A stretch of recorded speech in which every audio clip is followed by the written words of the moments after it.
Welcome to Dog Life Radio.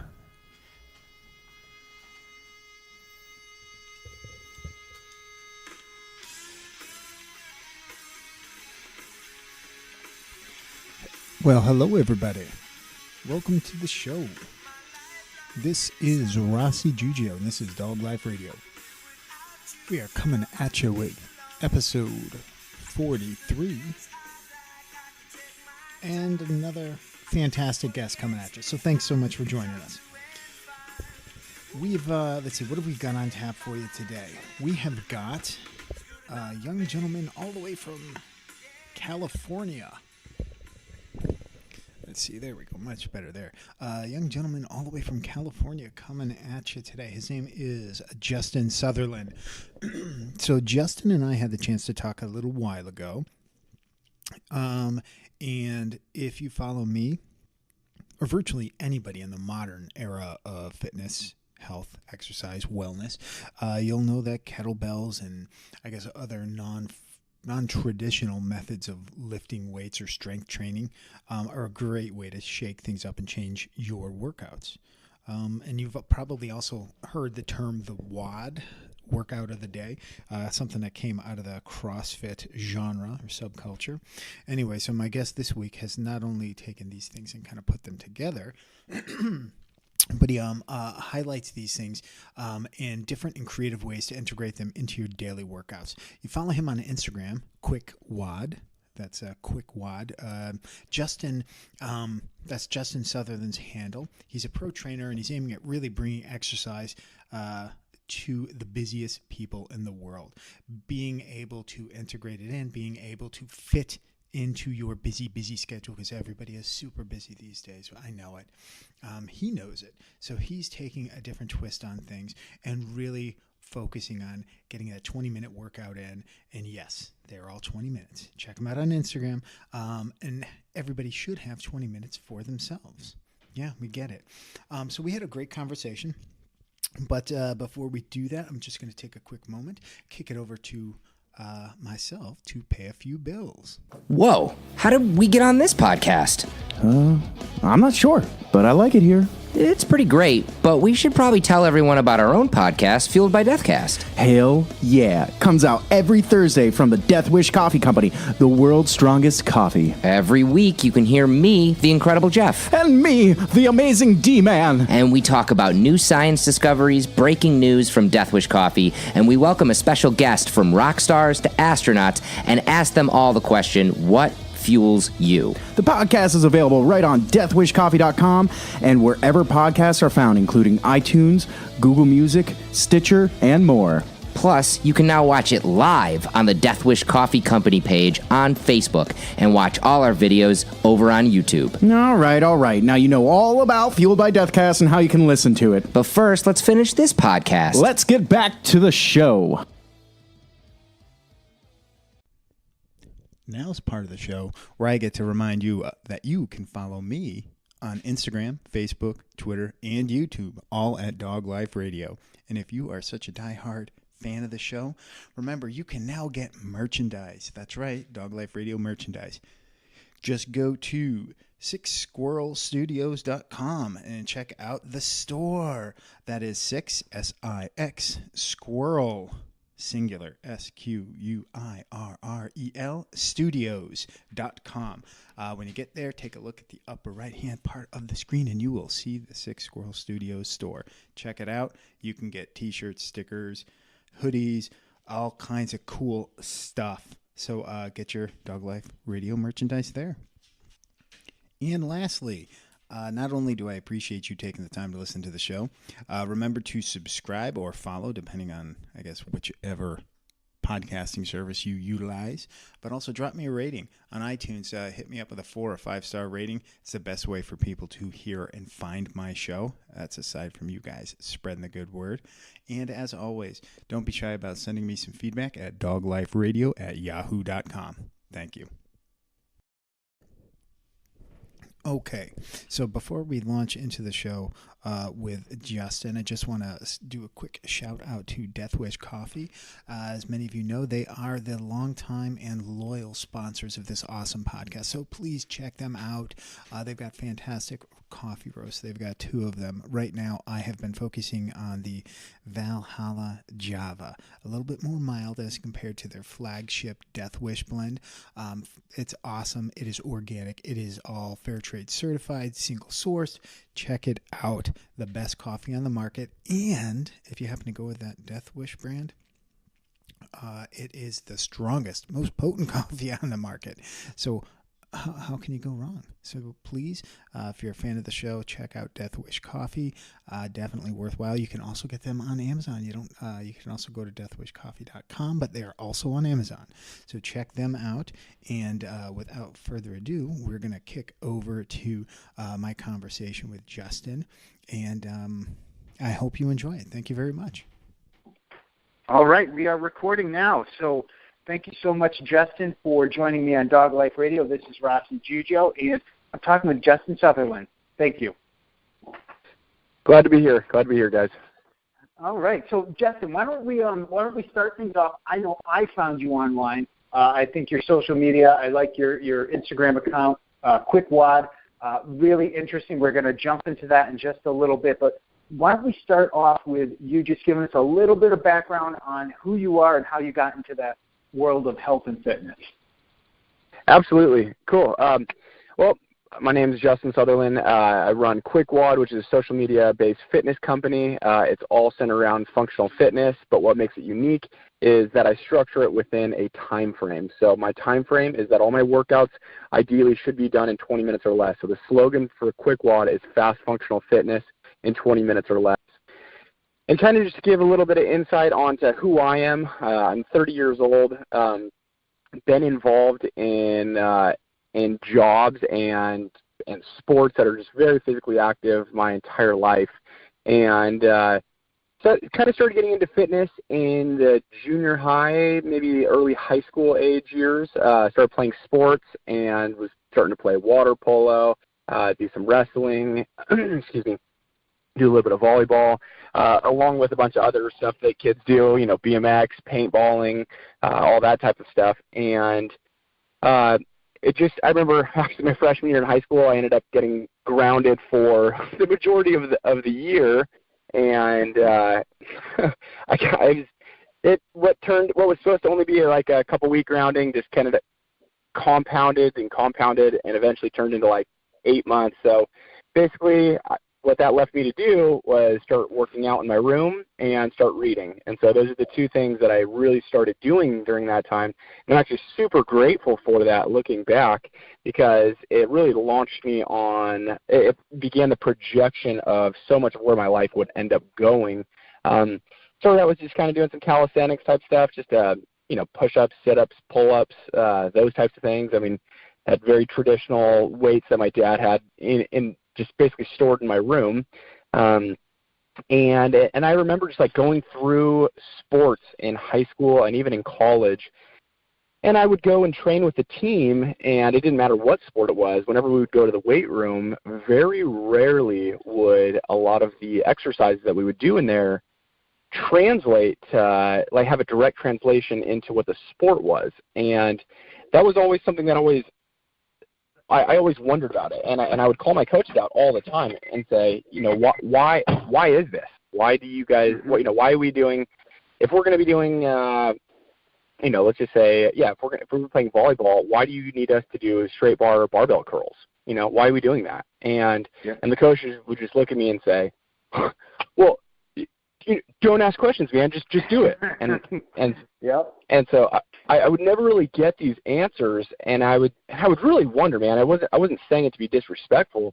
I was just saying it because I didn't get it. And fast forward, start going through college. It continues. I'm like, hey, these are supposed to be the best athletes besides professional athletes, and we should have the best trainers, and same type of thing. And it was just, I don't know, it was like, okay, I began to love like the bodybuilding aspect of it all, and I always thought that I've never been an artistic type of guy in any way when it comes to like drawing or coloring or music, any of that kind of stuff, but I absolutely feel that I have like an artistic expression through like what a human is capable of creating through their physique. I find a ton of art in that, and that has become like a big expression for me.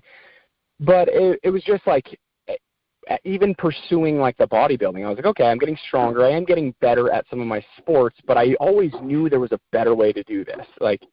And so I began to saying, you know what, on my free time, I'm going to start training differently. And I began to, after my sessions would end with the team, I would go home and do the stuff that I would want to do, and stuff that I thought would just be, with volleyball, I would just, go and just practice, max height jumps after a couple steps, or like side jumps, and just like very fast twitch type things that we just weren't drilling.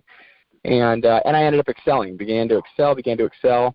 Well, after college, during college, I actually started getting really into Brazilian Jiu-Jitsu, and that basically became my sport, and it started going like really like combat related for, from probably the college time until now. And then started getting involved in jobs that had physical fitness requirements. Became an EMT, and started moving people around, sick people, hurt people, and began to see, man, there's a lot of people who aren't very fit in this type of industry as well. And there's a lot of it that we got to be pulling people, pushing people, moving people, lifting people, doing a lot of weird stuff. And it was always like baffling to me that people were not in good shape for that.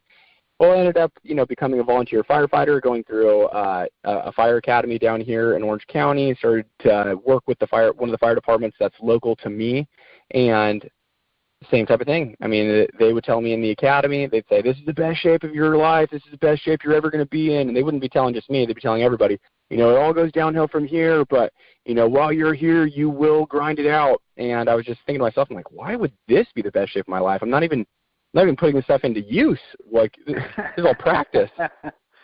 And so I just told myself in that moment, I was like, no, this will not be the best shape of my life. This isn't the best shape of my life. And usually preparing for these academies, for my firefighter academy and eventually my law enforcement academy, I said, no, I'm going to be in great shape going into it. And so I began to train really hard leading into these academies.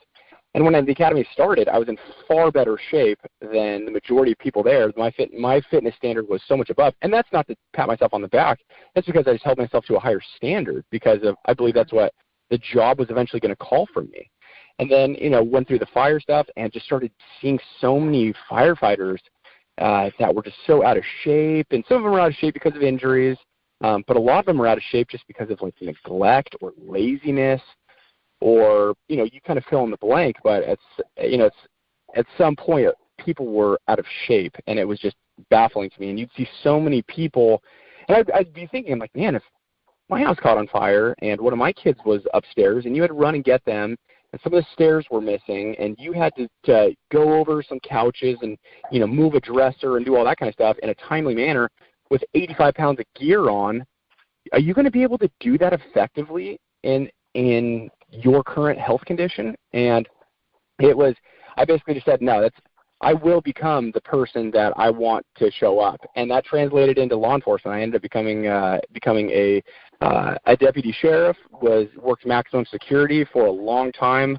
in the custody system, got to do a ton of that kind of stuff, got to see, a very violent side of society, and kind of got to put in, my self-defense type of background into all that type of stuff, whether it be through wrestling, jiu-jitsu, Krav Maga, and started getting really involved in that. But again, I mean, cops have the bad reputation of, oh, cops are the donut shops, and cops are going out and, just getting fat, and just, the big fat cop or the mall cop. And I was like, man, that won't be me.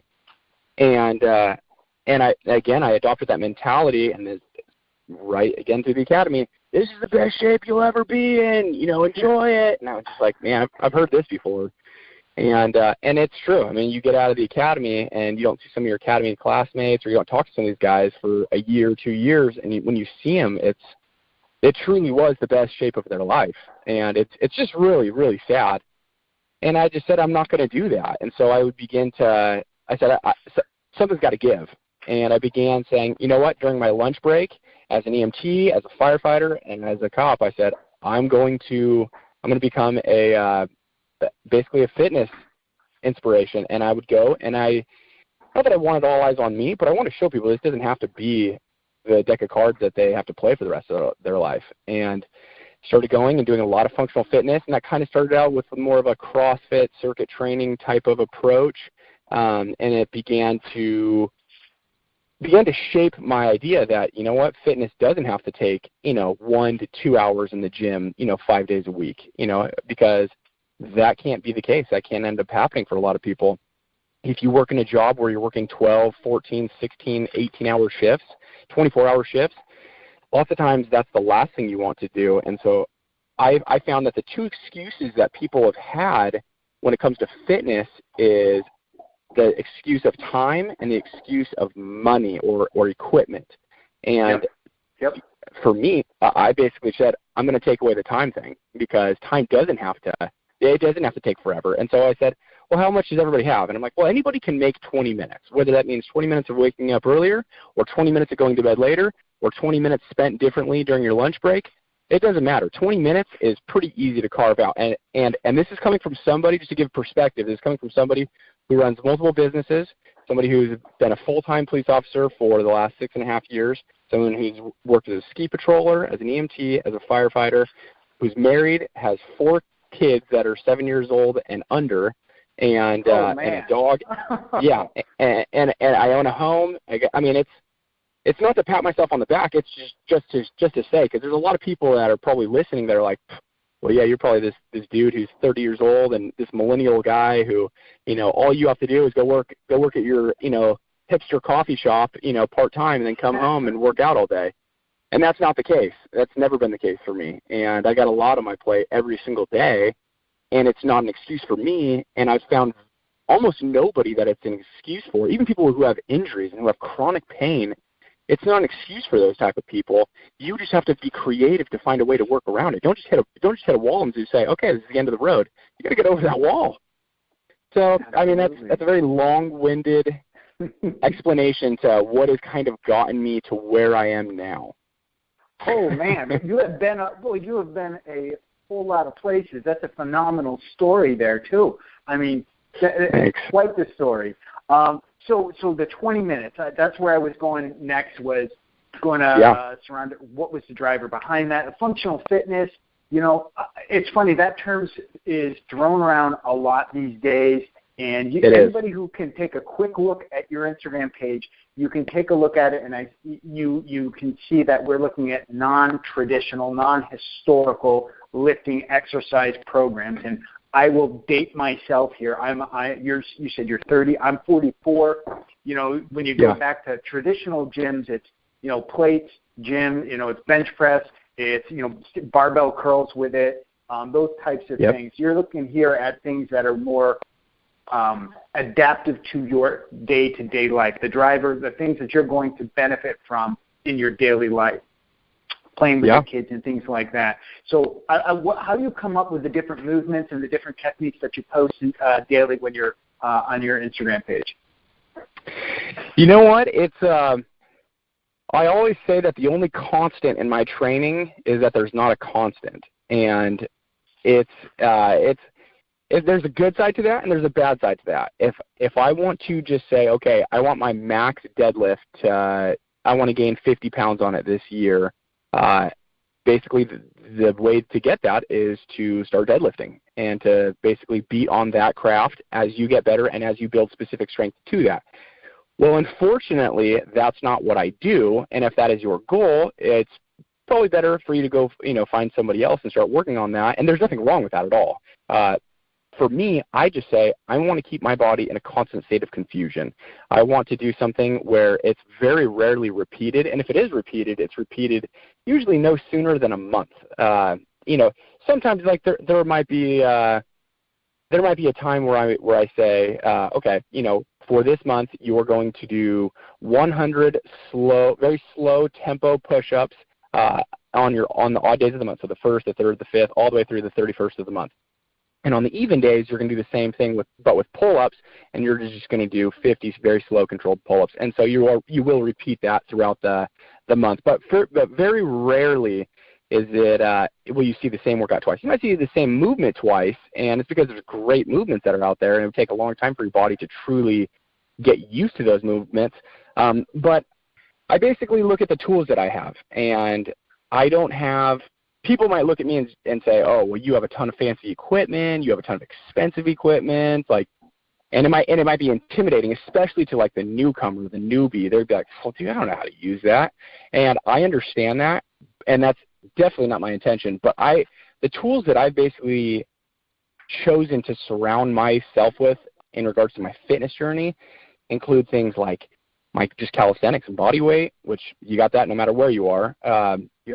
Gymnastic rings, TRXs, kettlebells, sandbags, maces, resistance bands, just those types of things where they have really changed the game. I mean, I'll be honest, I don't even use Olympic bars very often anymore, and I don't use dumbbells very often. And if that's what you have, then by all means, a lot of movements can be done with those types of things. I've just found that, like, for example, dumbbells. I used to think dumbbells were the ultimate weight. I'm like, okay, they're free weights, and they're ergonomical, and why would anyone need to do anything different?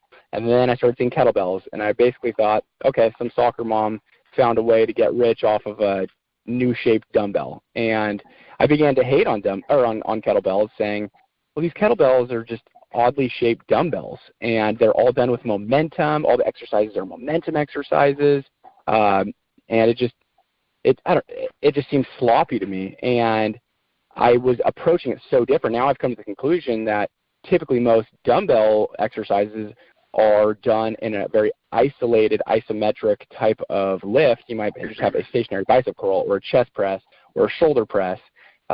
And with kettlebells are so functional by nature. I mean, they're very rarely just a very static exercise. Almost everything is a very compound movement.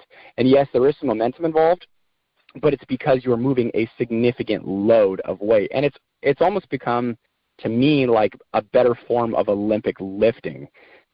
But yeah, again, just to answer your question, I look at the tools that I have, and I basically just make it up from there. I mean, there's no database. If I write programs for people, I will typically write out a 4-week program for somebody, but you will see the variety in my program. And the programs will all be written out, and you will very rarely see the same exercise or the same workout ever repeated. So it's basically something that I spitball. There's no rhyme or reason. It's just what I believe is just the proper balance in that day for me, or in that program for that person with their goals.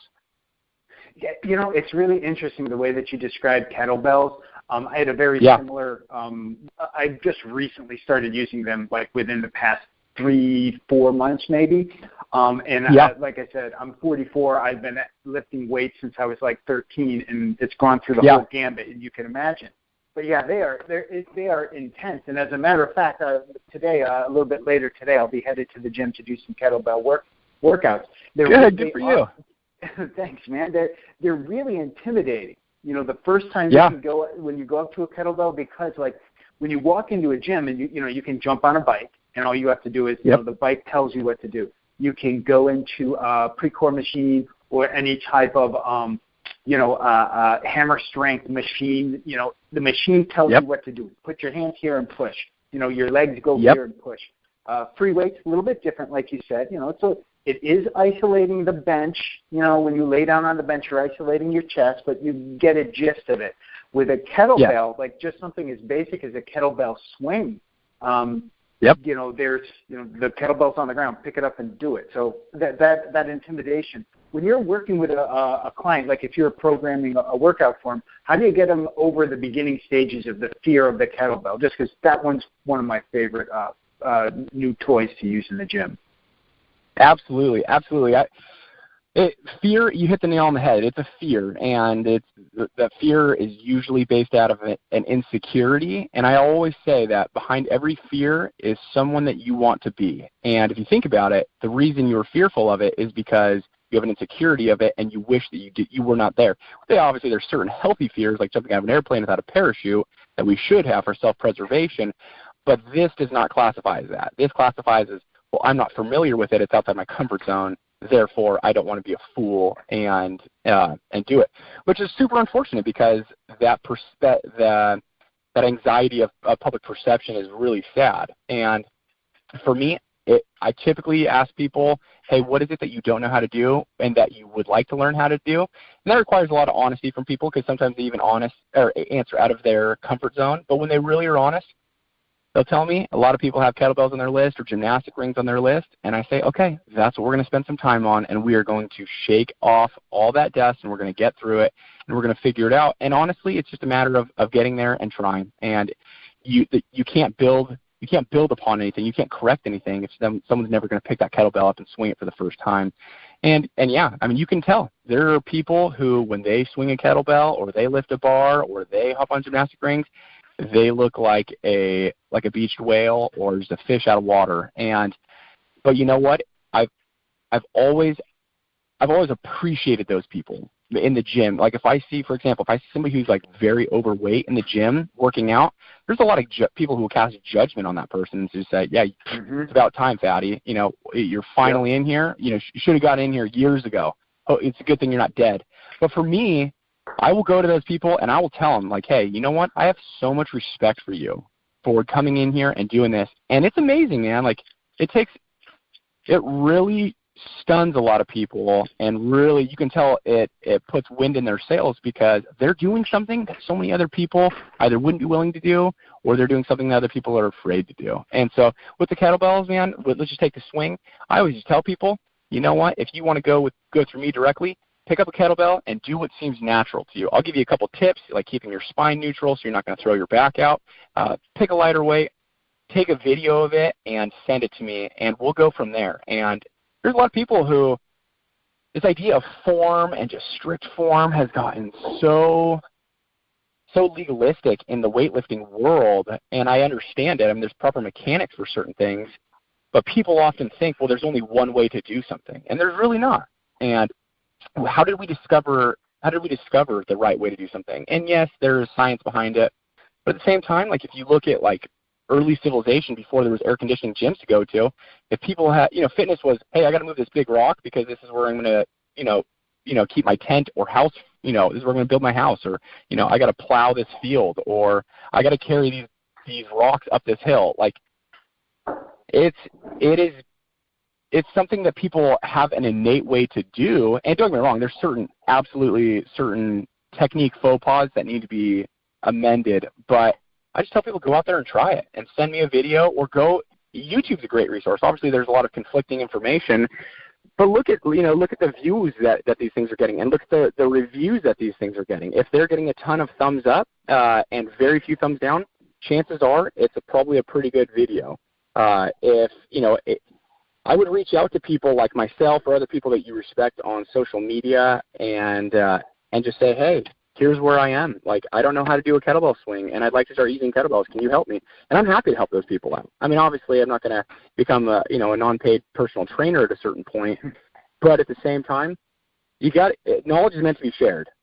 So, I mean, it's funny how you mentioned that right there. The fact that I reached out to you out of the blue, and you were more than willing to give me some of your time just to sit and talk, which is phenomenal. So I echo what you just said. People are willing to share their knowledge, and that's exactly what I did. Is I went to a couple of trusted websites, a couple of people. I saw yours. I get some of my ideas for what I'm going to work out through some of your posts. Absolutely. Where did you learn about kettlebells? Like, where did you get your knowledge to bring it to where you are today? You know what? I am living proof of my theory of just going out and doing it, because I was never formally taught that, and I never played football in high school. I never did like the sports that have like these traditionally very like heavy emphasis on like Olympic lifting. So I was never taught that type of stuff. I had to learn that stuff on my own, and same with kettlebells. They became the exact same thing for me, and I began to go from like hating and just like rejecting them and rejecting like the people who used them to like, okay, maybe there's some validity to that, and doing some stuff and seeing some incredible feats that people were doing with these things and saying, okay, you know what? I think there's something there. And I just started doing it, man, and I just started going on a kind of a research binge on, okay, what are the proper mechanics of using of using a kettlebell and these different types of movements, and basically began finding a lot of information, sifting through what I thought worked, what didn't work, what was good advice, what was bad advice, building upon some of the other principles that I have established through my fitness career, and just started basically playing with them and end up building a pretty solid base, and I've been able to work with a lot of people who are certified instructors. I've been able to work with some people who work at Strong First, some RKC guys, and just through basically trial and error of trying these things. I do a lot of filming myself, obviously, for my social media, and there's two benefits to that. Not only do I get to post good content, but also I get to look at my technique. And there are times where I'll be like, oh yeah, I'm killing this, and I'll watch myself in replay do it, and I'm like, wow, there's some serious corrections. Like I realized that like one of my elbows doesn't turn out like the other elbow, and that's been from some injuries. But now I got to focus a lot more. Anytime I'm putting my arm straight, my right elbow has to be treated totally different than my left elbow. And so yeah, it's basically just began going there, started some conversations with some kettlebell companies, Kettlebell Kings. I've done a lot of work with them. I have some stuff coming up with them as well, writing some programs. I've been affiliate with them. So just being in the community and talking to these people and just putting hands on these things and becoming just kind of my own researcher on them and spending time underneath the belt. That's how I've gotten good at kettlebells. Awesome. That's so cool. I'm definitely not where you are in terms of your skill level and knowledge. Not yet. Well, you got to start someplace, right? Absolutely. Yep. And the thing that I guess, I don't know, maybe I have the benefit that you didn't. There's so many good resources out there now. There's a whole bunch of crap out there too, which it's just something you got to deal with these days. But there's a lot of information on the internet. And like you said, companies like Kettlebell Kings, very reputable places to go for information and knowledge. So hopefully people can go to those places. Now, if people wanted to get in touch with you about your training and programming, because you're based in California, but do you do remote training as well? Yeah. Oh, yeah, I do. The vast majority of my training is online personal training. The only people that I train that aren't online are either people that just happen to find me who just happen to live within a proximity where they'd be willing to commute to me, or the cops, firefighters, and military that I work with a lot with, because I do a lot of like fitness with those people as well. And so yeah, you can absolutely hit me up on social media. That's where I run most of the stuff. It's mostly Instagram. There will be a YouTube that'll get rolled out with this type of stuff, and there's been a website, but the vast majority of my viewership and content comes through Instagram. And so if people want to contact me via Instagram, they can send me a DM, or they can shoot me. DM is probably the best way to do it. My email is on there as well, and I'd just be happy to program programs that are specific to people. I know so many people in the fitness world who do this online personal training thing basically just have these very generic programs. They have it doesn't matter really what the goals are. I mean, they'll always appease their clients or the potential clients by saying, "Oh, what are your goals?" and what do you want to achieve? And they'll basically ask these things that make people feel, "Oh, they really care about me." And then they'll send them a program that they've sent to everybody else that has even similar goals and views. And that's not how I do it. And it's much more time consuming on my part. And don't get me wrong, there are times where one person's goals and another person's goals have been very similar, and so I will replicate that type of program with that person.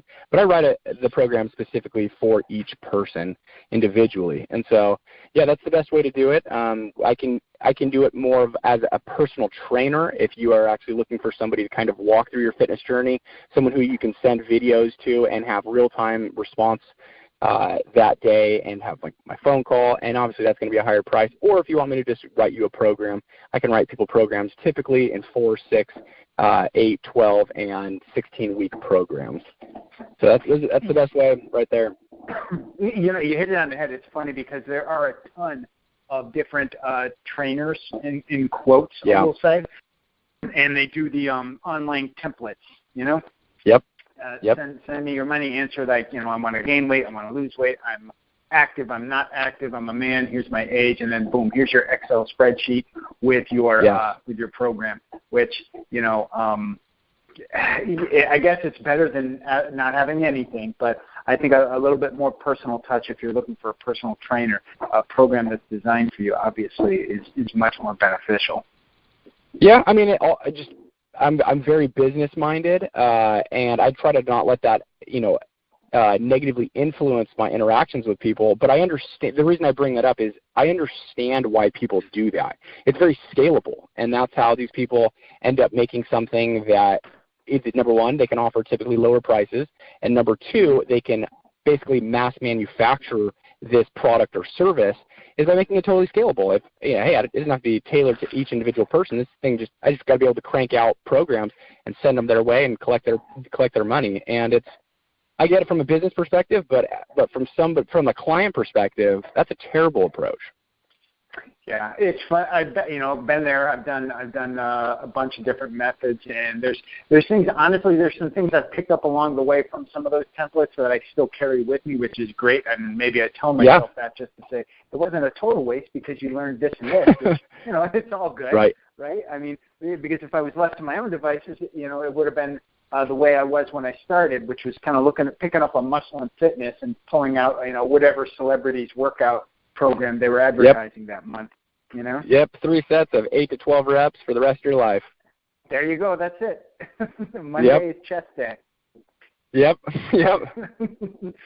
So, okay, I want to split to a different topic because you mentioned something. You did Brazilian Jiu-Jitsu. I have done some of that training in the past myself. I love mixed martial arts. So based on the timing of this recording, this is being recorded on October 5th, which is the day before potentially the largest MMA fight of all time. At least that's how the UFC is billing it, Conor McGregor and Khabib. So you're laughing because you know what I'm talking about. What are your thoughts on the fight? You know what? I think Conor is, and I think he's a great fighter. Don't get me wrong, he's a great fighter, but he's a way better hype man and a way better businessman. And at this point, he has done a good job of superstarring himself. And don't get me wrong, he's incredible. The man has got tons of talent, and he believes the things that he says, even if nobody else does. But his nemesis has been people who are grapplers, and he doesn't do well with that. He does well against people who think they're really good at standing up because his style is so unconventional and his ability to switch stances and his timing and his length. And so he is like supremely confident on his feet. But when he goes down to the ground, he's typically not, and that is where we know Khabib is incredible. He makes great grapplers seem like they're not so great. And that's it's kind of interesting that, here we are, hundreds of UFC fights in now, potentially thousands between all the cards. And yet we are now seeing a fight that is, yes, it's mixed martial arts, and yes, they're both considered well-versed, in all aspects of the game. But in all reality, we're having a striker go up against a grappler again. And it's that age-old UFC 1 through 10 battle of who's going to win, the striker or the grappler. And it's gone both ways. But to be honest, I almost always give the at least my vote to the grappler, as long as he's willing to grapple. Some grapplers are like, I want to prove that I can stand up as well, and so they try to stand up with another stand-up guy, and so that can throw it. But if he's going to go out there and he's going to use his grappling, he's going to use his jiu-jitsu, his wrestling, his sambo, and McGregor's trying to keep it on his feet, then I think that Khabib will end up walking away with the W. Yeah, you hit that one right on the head. This is the classic striker grappler, and it is funny how, especially when they're calling it the greatest, they're hyping it as the biggest fight of all time. I don't know. I think Connor has a very small window to win, and granted, he's talented as all hell to do it. You know, it's getting the early knockout, but Khabib has got a lot of the other checks when you go down all the different ways that this one could go. It's funny you mentioned the striker versus grappler thing, because there's another striker versus grappler thing that's kind of happening, but on a different promoter. The Tito Ortiz and Chuck Liddell, I think it's their third or fourth. Yeah. But it's totally different there. That one, the striker won the first two, and I can't believe they're actually getting back into a cage or a ring, however they're going to do it. Right. Yeah, I think Chuck's getting close to, if not already at 50 years old, but holy crap, I can't. I guess money. And money's a powerful that's thing. It is. It totally is. And, you know, it's not only is that 50 years old, I mean, that's 50 years is a lot of miles. And yeah, I mean, those guys, there is definitely a lifespan for fighting. And don't get me wrong, I mean, you can, just like, who is it, you know, Keith Urban, or not Keith Urban, who's one of the country artists, he always says, you know, I'm not as good as I'm not as good as I once was, but I'm as good once as I ever was. And there are those types of people. Toby Keith, that's who it is. Toby Keith. Yeah. And you know what? I think that they'll go out there, and people, you know, the people who are going to watch that fight are probably going to be people who were just big fans of them back in the day. And it's like you said, it's just to make a little bit of extra money. But these guys are out of the fighting game. Yes, absolutely. Absolutely. Well, I know I'll be watching it, not the Tito Chuck, but I'll be watching the Conor Khabib, definitely. As will I. Very cool. Let's see. So what else? I wanted to we hit on the best way to reach you is on your QuickWOD Instagram. You know, the only other thing I wanted to ask you was the powerful mustache you've got rocking in your latest photos. Man. That's quite the stash. You just brought up a really sore subject. Did you lose a bet? I basically got an ultimatum from my wife. She goes, "The mustache for me," and I had to sleep on it, but eventually the mustache had to go. So it was definitely a dude stash. I'm looking at got the Instagram up in front of me, and that is a serious mustache. That's not a I drank a little chocolate milk type of a thing. This is, a full one. I encourage everybody to go and check out your Instagram, not only for the wonderful workouts, but to check out the stash. Yeah, I know. I appreciate it. And unfortunately, in the next video, you won't see one. And just to be honest, for anybody else who is going to go check out the page, I haven't really posted much in the last month and a half or so, just to be completely transparent. There's been kind of a lot that's gone on in my family, and I've had to kind of step back and take care of certain things. But things have finally started to regulate, and the content will be back. I typically end up posting 3 or 4 times a week, but I'm on there checking it every single day. So the content will begin to start coming again. So don't get there and see, this last post was a month ago. That's very abnormal. It's just because we went through something in our family. But yeah, stay tuned, guys, and I'd love to help anybody who's interested in it out. And if you're just basically having some basic new beginner questions, I'd be happy to help you out free of charge. That's awesome, Justin. Thank you so much. I appreciate you taking the time to talk with us today. Awesome. Thank you for your time, and appreciate all the listeners who are going to tune in and check out the page.